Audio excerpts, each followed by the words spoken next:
मैं ओंकारेश्वर जी आता हूं, आपके पास आता हूं, रिप्लाई कर लीजिएगा। ओंकारेश्वर जी अब आपके पास आ रहे हैं।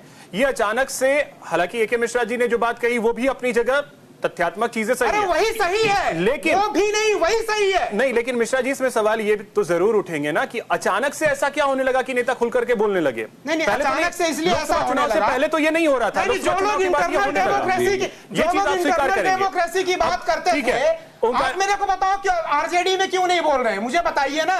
तो उनकी तो सीटें ही नहीं आई है, तो वो बोलेंगे भाई, जहां भूमि ओंकारेश्वर जी आपको क्या लगता है? डेवलप होगा। ठीक है, ओंकारेश्वर जी आपको क्या लग रहा है? देखिए, जो सिचुएशन है वो तो सामने है।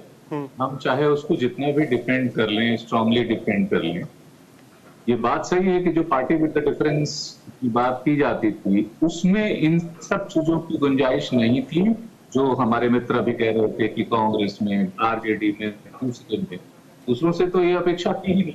ये था ही, पार्टी विद डिफरेंस नहीं कहेगा, लेकिन पार्टी विद डिफरेंस की जो बातें उठ के आ रही हैं, अब मुख्यमंत्री को कहना पड़ रहा है कि अति आत्मविश्वास, उनके डिप्टी सीएम्स कितने ऑफिस आ रहे हैं, नहीं आ रहे हैं, आ रही हैं, वो नेता कह रहे हैं क्यों नहीं जा रहे हैं।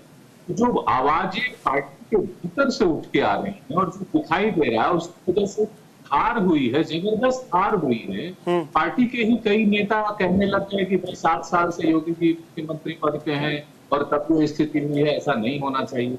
तो हम लोग इसको इग्नोर नहीं कर सकते, इसको काउंटर डिफेंड करने का कोई फायदा नहीं है। वो अपोजिशन पार्टीज में ऐसा है वैसा है, इसलिए इसमें है तो कम है, ये कम है या ज्यादा है, यहाँ तो कुछ भी नहीं था ना।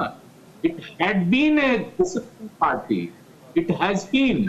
तो अब है कि नहीं वो डिसिप्लिन है कि नहीं, सवाल यही है जो हमारे पहले एक साथी कह रहे थे कि हार का ठीकरा आप किसके सर पे मढ़ना चाहते या उसकी जिम्मेवारी कौन लेना चाहता है कि मेरी वजह से हार थी, मैंने कुछ गलत नीतियां अपनाई, मैंने कुछ नैरेटिव्स ऐसे करे जिसका फायदा अपोजिशन ने उठाया, या तो वो लें या फिर उनके सिर पे डाला जाए या कलेक्टिव। तो क्या ये जो राजनीतिक गलियारे में चीजें, राजनीतिक गलियारों में जो चीजें चल रही हैं कि प्रदेश सरकार पर और प्रदेश संगठन पे हार का ठीकरा फोड़ दिया जाए, ये जो राजनीतिक चीजें चल रही हैं, मुझे बताइए कहां हार हुई है? परफॉर्मेंस कम या ज्यादा हुई है?